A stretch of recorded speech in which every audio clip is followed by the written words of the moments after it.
নেতৃবৃন্দ সহ আমার প্রাণপ্রিয় নেতা গণ অধিকার পরিষদের সভাপতি জনাব নুরুল হক নূর, আমি আজকে নুরুল হক নূর ভাইকে বাংলাদেশের সকল কর্মচারীদের পক্ষ থেকে ধন্যবাদ জানাচ্ছি আমাদের এই প্রোগ্রামে আসার জন্য।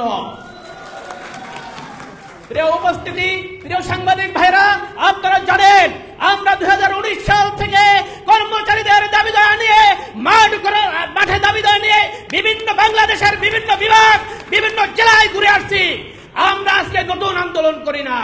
অনেকে বলে এই অন্তর্বর্তী সরকার আসার পরে কেন এত আন্দোলন, কিন্তু আমি আজকে মাননীয় প্রধান অতিথিকে আমি স্মরণ করিয়ে দিতে চাই, আপনিও বলেছিলেন যে এই অন্তর্বর্তীকালীন সময়কে আপনারা একটু সময় দিন, আপনাদের যুক্তিসঙ্গত দাবি যদি না মানে আমরা আপনাদের সাথে থাকবো। তাই উনি কথা রেখেছেন, এজন্য ওনাকে আমি ধন্যবাদ দিচ্ছি। প্রিয় উপস্থিতি, সাংবাদিক ভাইরা, আপনাদের সবাইকে জানিয়ে দিতে চাই, আপনাদের মাধ্যমে এই অন্তর্বর্তীকালীন সরকারকে জানিয়ে দিতে চাই, ওনারা মাধ্যমিক শিক্ষকদের আন্দোলন দেখেছেন, ওনারা প্রাথমিক শিক্ষকদের আন্দোলন দেখেছেন, কিন্তু ওনারা কলেজ বিশ্ববিদ্যালয়ে পড়া এই সরকারি কর্মচারীদের আন্দোলন দেখেননি। এই সরকারি কর্মচারীরা শিক্ষকদের সবাইকে নিয়ে যদি এবার মাঠে নামে তাহলে ওনাদের পালানোর জায়গা পাবেন না। ওনাদের কি দরকার ছিল এই পে কমিশন গঠন করার?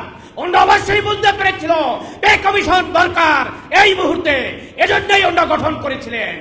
এখন কেন ওনারা বলতেছেন পে কমিশন দিবেন না? এই নাটক দেখতে চাই না।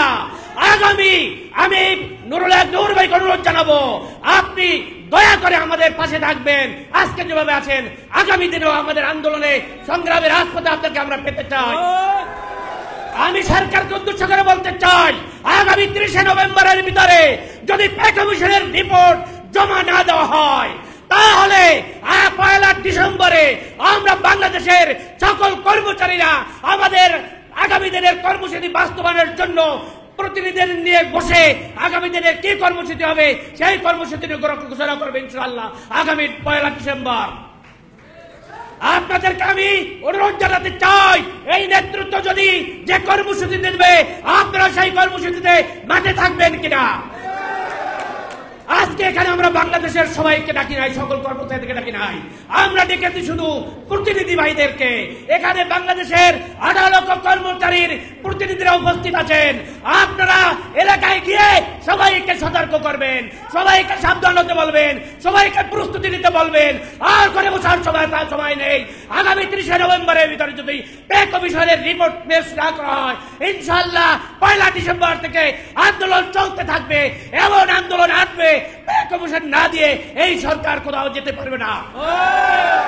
আমরা নির্বাচন চাই না পে কমিশন দেওয়ার আগে, পে কমিশন দিতে হবে, তারপরে নির্বাচন দিতে হবে।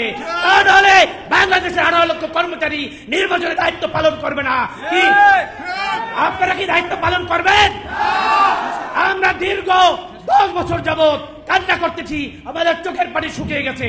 আমরা চাই আমাদের দাবি অনতিবিলম্বে বাস্তবায়ন করা হোক। এখন আপনাদের সম্পর্কে বক্তব্য রাখবেন আমাদের এই